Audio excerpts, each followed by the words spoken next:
The University of Colorado is nearing the end of its search for a new president. But some argue the search process has been neither transparent nor inclusive, and that the university should start from scratch. So tonight we're going 360, looking deeper at what different groups are saying about this selection process. Now, a little bit of context for you first, because controversy and CU presidents are nothing new. In 2019, CU named Mark Kennedy to the job and immediately was hit with outrage. Students led multiple protests over a perceived lack of inclusivity, and they also took exception to Kennedy's voting record in Congress, specifically a congressman in Minnesota.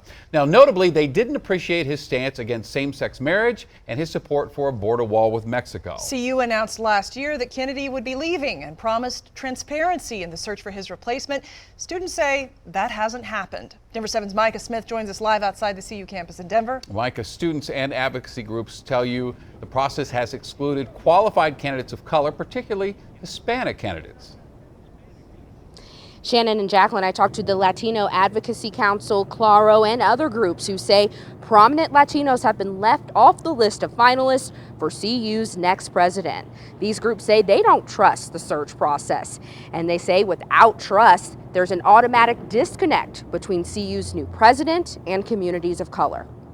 As the University of Colorado system's presidential search winds down, some community leaders say the process has lacked inclusion and transparency. There's conflicts of interest there. Mario Carrera, president of the Colorado Latino Leadership Advocacy and Research Organization, or Claro, says the presidential search team excluded former Colorado Lieutenant Governor and Claro member Joseph Garcia from the list of finalists, but included interim President Todd Salomon, who promised not to seek the position. Todd Salomon, who did not necessarily at one time look for and was contractually obligated not to apply for this position, he is now in that running. During a CU Board of Regents meeting, Carrera told Regents this, and Claro member Polly Baca seconds that opinion. We're very concerned about the process. Baca says she's concerned about inclusion on campuses after her granddaughter and other CU students expressed feeling unwelcome. CU has got a lot of work to do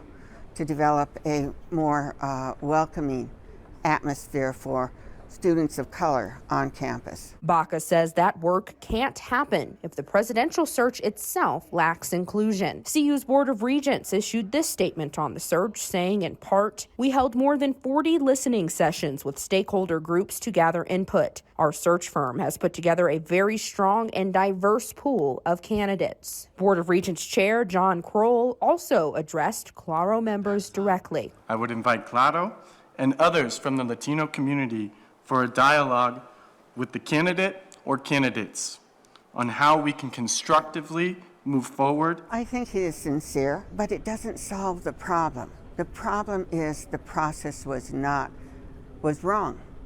The process had deficiencies. That's the problem. And so we need to have a process that yields the best candidates. So we're asking the CU Regents to declare this a failed process and start over. Mario and Polly both told me if the search team does not start this search over, there will always be questions surrounding the new president of the University of Colorado system. Reporting live in Denver, Micah Smith, Denver 7. Micah, thank you for that. Some in the Latino community, though, feel the presidential selection process has been fair. Xochitl Gaitan, president of Denver School Board, gave us her perspective. Now, she says she's a mother of a former CU student and says she has witnessed the effort put into diversifying the search team.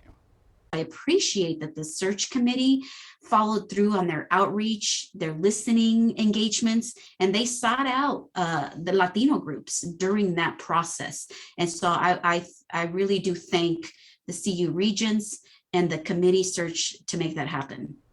The CU Board of Regents expects to make a final decision on who will be the next president by the end of the month. And you can also find a deeper look at CU's selection process on our website, thedenverchannel.com.